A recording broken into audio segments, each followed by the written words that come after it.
Olá, meus irmãos, minhas irmãs, estamos estudando, pensando aqui, refletindo sobre o cuidado com a sã doutrina. O cuidado com a sã doutrina, baseado lá em 1 Timóteo 4,16. E nós começamos no último vídeo a tratar sobre sola escritura, a doutrina da autoridade das escrituras. Definimos essa doutrina, não é?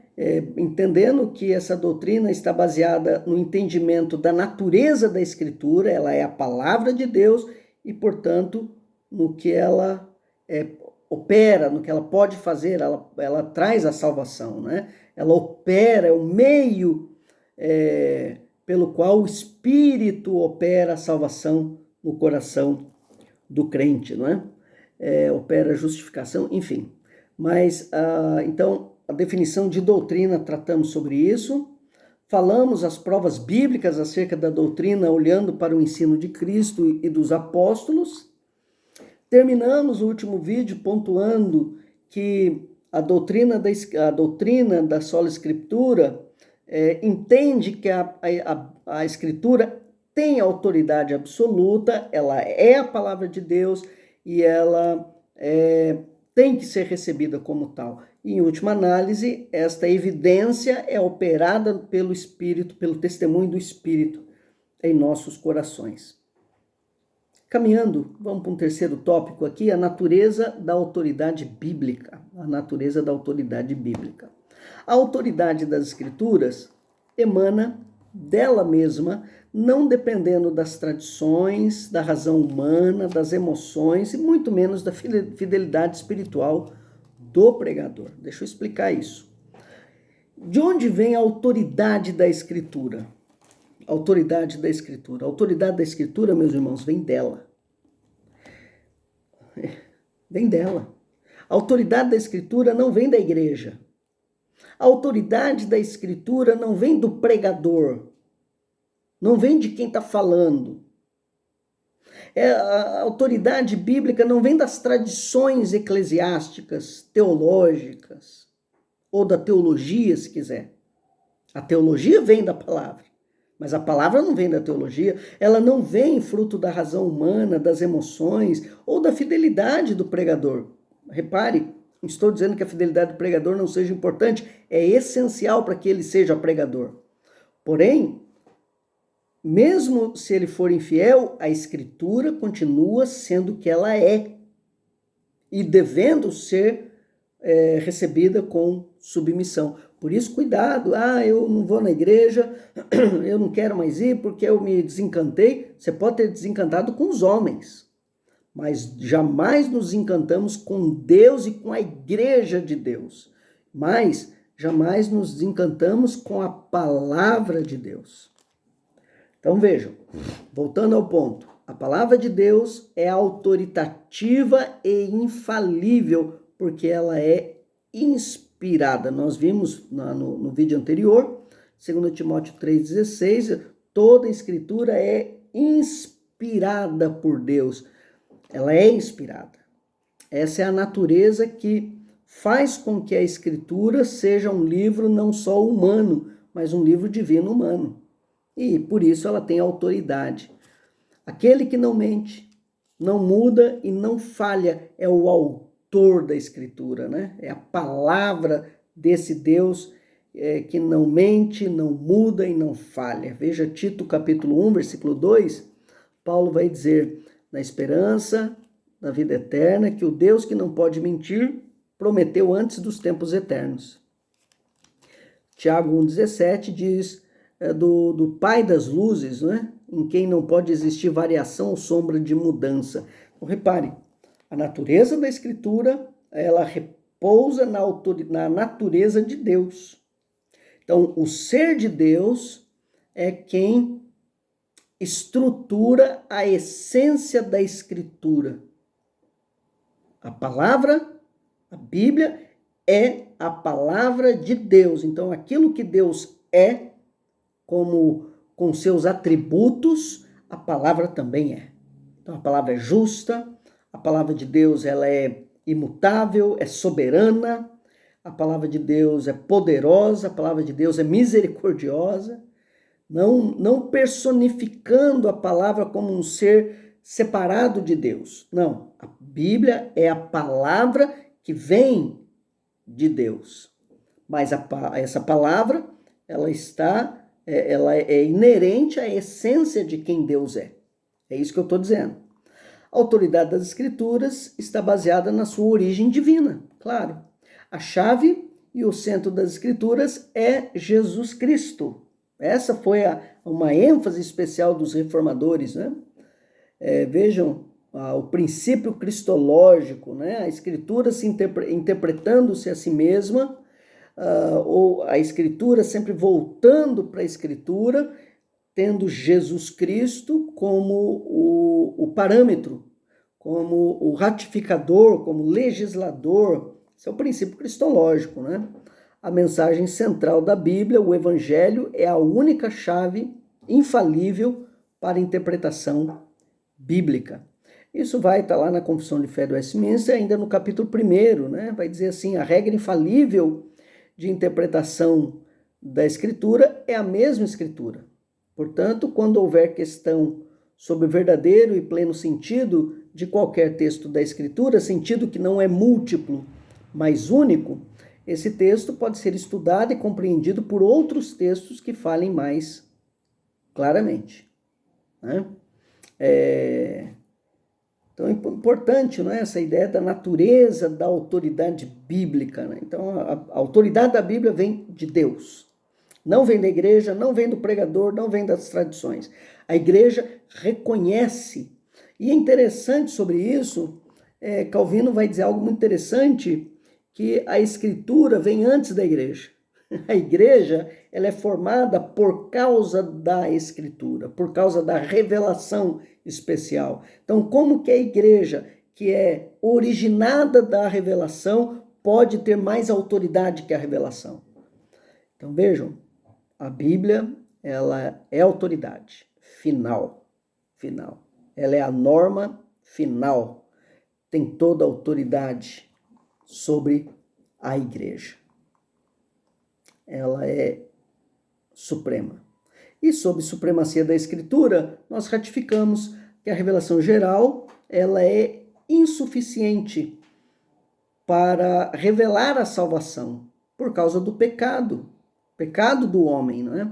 Ela é insuficiente em transmitir esta mensagem de salvação, porque a revelação geral não traz em si os conteúdos revelatórios acerca do pecado, fé, salvação, sobre Jesus Cristo como Salvador. Então vejam, por que a Escritura ela é inestimável e ela é absolutamente necessária? Porque somente pela revelação especial é que Deus pode salvar o homem. Deus aprova e revelar a salvação aos seus escolhidos de um modo especial, a partir de Cristo. A sua mensagem de redenção através de palavras a homens escolhidos e inspirados pelo Espírito. E esses homens escolhidos para registrar toda a revelação especial, né? É o que está na nossa Confissão de Fé, no capítulo 1, ainda na seção 1. Ou primeira, diz assim: ainda que a luz da natureza e as obras da criação e da providência de tal modo manifestem a bondade, a sabedoria e o poder de Deus, que os homens ficam inexcusáveis, contudo, não são suficientes para dar aquele conhecimento de Deus e da sua vontade necessário para a salvação. Por isso, repare, está falando da revelação geral. Por isso foi o Senhor servido, em diversos tempos e diferentes modos, revelar-se e declarar à sua igreja aquela sua vontade. E depois, para a melhor preservação e propagação da verdade, para o mais seguro estabelecimento e conforto da igreja, contra a corrupção da carne e malícia de Satanás e do mundo, foi igualmente servido fazê-la escrever toda. Isso torna, olha só, isso torna indispensável a Escritura Sagrada, tendo cessado aqueles antigos modos de revelar Deus, a sua vontade ao seu povo, não é? Então a gente pode lembrar aqui de dois textos, né? O primeiro, Hebreus capítulo 1, versículo 1 e 2, diz assim: havendo Deus outrora falado, muitas vezes e de muitas maneiras aos pais pelos profetas, nesses últimos dias nos falou pelo Filho, a quem constituiu o herdeiro de todas as coisas, pelo qual também fez o universo. Então veja, Deus nos falou, e aqui é um ponto final, nos falou pelo Filho. Filho que é o herdeiro de todas as coisas e também pelo qual fez o universo. Veja a autoridade de quem está falando, né?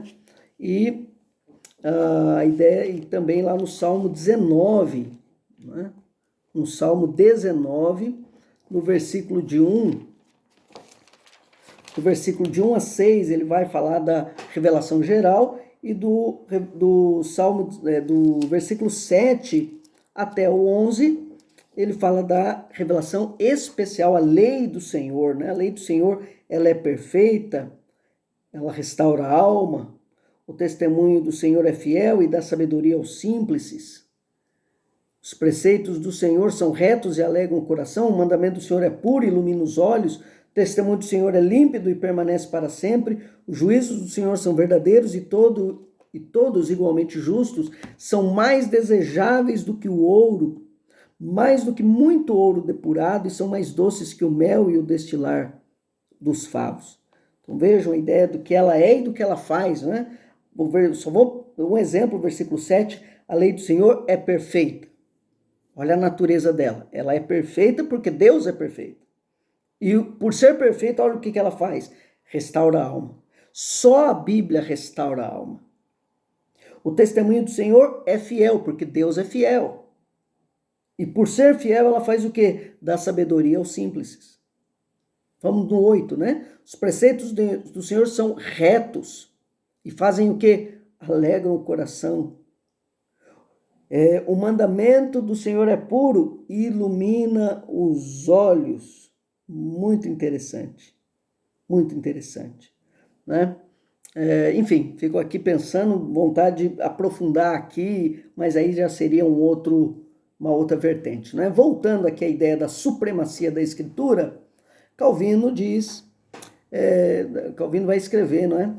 Por isso, onde o mesmo profeta afirma que os céus proclamam a glória de Deus, que o firmamento anuncia as obras de suas mãos e que a regular sequência dos dias e da noite apregou a sua majestade, ele está se referindo ao Salmo 19, em seguida faz menção de sua palavra, a lei do Senhor. Diz ele, é perfeita, restaura as almas. O testemunho do Senhor é fiel e dá sabedoria aos simples. Os mandamentos do Senhor são retos e alegra o coração. O preceito do Senhor é puro e ilumina os olhos. Ora, ainda que faça referência a outros usos da lei, assinala, contudo, de modo geral, que Deus ainda em vão convide a si todos os povos pela contemplação de suas obras, oferece a Escritura como a única escola de seus filhos. Não é bonita essa expressão de Calvino, né? Oferece a Escritura como a única escola dos seus filhos. Olha a supremacia da Escritura, olha como que os reformadores entenderam a natureza da Escritura. A natureza da Escritura. Então, quando a gente fala de sã doutrina, meus irmãos e minhas irmãs, quando a gente fala de cuidado com a sã doutrina, a primeira coisa é nós resgatarmos a natureza da Escritura. Ela é a palavra de Deus, regra de fé e prática. A palavra é inerrante, absoluta, autoritativa, suprema. Suprema. Não podemos deixar que o tradicionalismo, ou o emocionalismo, ou o racionalismo tomem conta da igreja e ameacem, não é, a supremacia das Escrituras. Para Calvino, a Bíblia é o único escudo que nos protege do erro. Quer dizer, olha só que interessante, meus irmãos, se nós negarmos a palavra de Deus e o que ela é, pronto, a igreja já está ameaçada e está entregue nas mãos dos seus inimigos. E aí não tem escudo que proteja do erro. A Bíblia é o único escudo que nos protege do erro. A Confissão de Fé, Westminster, capítulo 1, seção de número 10, vai dizer: o juiz supremo pelo qual todas as controvérsias religiosas têm de ser determinadas e por quem serão examinados todos os decretos de concílio, de todas as opiniões particulares, o juiz supremo, em cuja sentença nos devemos firmar, não pode ser outro senão o Espírito Santo falando na Escritura. Que bonito isso. O Espírito Santo falando na Escritura é o juiz supremo. É o juiz supremo. Repare, não é só o Espírito Santo falando, viu, irmãos? O Espírito falou no meu coração. Não, é o Espírito Santo falando na Escritura.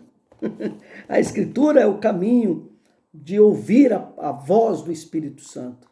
A voz do Espírito Santo. Então, nós vimos que a igreja reconhece a autoridade suprema das Escrituras. É interessante como Efésios 2:20, Paulo vai mostrar que a igreja de Cristo está edificada sobre o fundamento dos apóstolos e dos profetas, né? Quer dizer, não é a palavra de Deus que está fundamentada na igreja, é a igreja que está fundamentada na palavra. Na palavra. A igreja cabe, então, não só reconhecer a autoridade da Escritura, mas acatar com obediência e amor as Escrituras. Acatar as Escrituras. Né? É interessante Jesus Cristo falando em João capítulo 12. Se alguém ouvir as minhas palavras e não as guardar, eu não o julgo, porque eu não vim para julgar o mundo e sim para salvá-lo.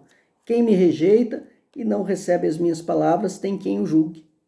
A própria palavra que tenho proferido, essa o julgará no último dia. Interessante. Jesus vai dizer também, lá em João, capítulo 14, não é? Ele vai dizer, se alguém me ama, respondeu Jesus, se alguém me ama, guardará a minha palavra. E o Pai o amará, e viremos para ele e faremos nele morada. Repare a relação, não é? De amar a Cristo e amar a palavra, né? Amar a palavra. Se alguém amar, guardar e amar a minha palavra, meu Pai o amará. Interessante. É por isso, irmãos, quando nós reconhecemos a Escritura e a supremacia da Escritura, é que nós reconhecemos o mandato divino, né? A comissão divina de não só viver segundo a palavra, mas de pregar a palavra. A pregação, a evangelização é um mandato divino, porque nós temos a palavra revelada de Deus, a Escritura, e nós cremos que é somente pela Escritura que a salvação opera. Então essa palavra deve ser pregada. Temos que voltar ao legado da Reforma Protestante, como eu comecei no vídeo anterior, mostrando a tradução da Escritura, né? A preocupação que eles tiveram com a evangelização, com missões e de expandir a Escritura. Expandir no sentido de traduzir, espalhar cópias da Escritura para o povo leigo. Hoje é assim também. Precisamos muito que o crente volte a ler a Escritura, volte a ler a Bíblia e volte a pregar a Bíblia e pregar o Evangelho, não só pregar com a vida, mas pregar com as suas palavras também. Chegamos aqui ao final, né, desse tópico, a sola Escritura. Se considerarmos Cristo como Senhor, também devemos considerar como soberana e digna de aceitação e obediência toda a sua palavra. Acatar, crer e obedecer às Escrituras como palavra autoritativa de Deus é fundamental para o relacionamento sadio da igreja com o Senhor. Quer dizer, não há relacionamento de Deus com a igreja ou a igreja com Deus sem passar pela obediência e fé à Escritura. A Bíblia, e somente ela, pode lançar luz sobre o coração em trevas. Deus salva apenas mediante a sua palavra. Por isso, a importância da igreja de pregar o Evangelho. Eu concluo aqui com duas citações de Calvino. Ele diz, por isso Deus, pela sua palavra, tornou a fé segura para sempre, fazendo-a superior a toda mera opinião. Em outro lugar, Calvino vai dizer, felizes, porém, são aqueles que abraçaram o Evangelho e firmemente permanecem nele, porque ele, o Evangelho, fora de qualquer dúvida, é a verdade e a vida. Então, meus irmãos e minhas irmãs, guardar a sã doutrina, cuidar, zelar pela sã doutrina, é cuidar da palavra de Deus, é cuidar da Escritura, é defender a Escritura como a regra de fé e prática, tá bom? Próximo vídeo nós vamos começar, próximo tópico aqui da nossa série, Cuide da Sã Doutrina, vamos falar sobre Jesus Cristo, somente Jesus Cristo, o segundo solo aqui, né? Somente Jesus Cristo. Então não perde não, tá bom? Até o próximo vídeo. Que Deus te abençoe. Tchau, tchau, pessoal.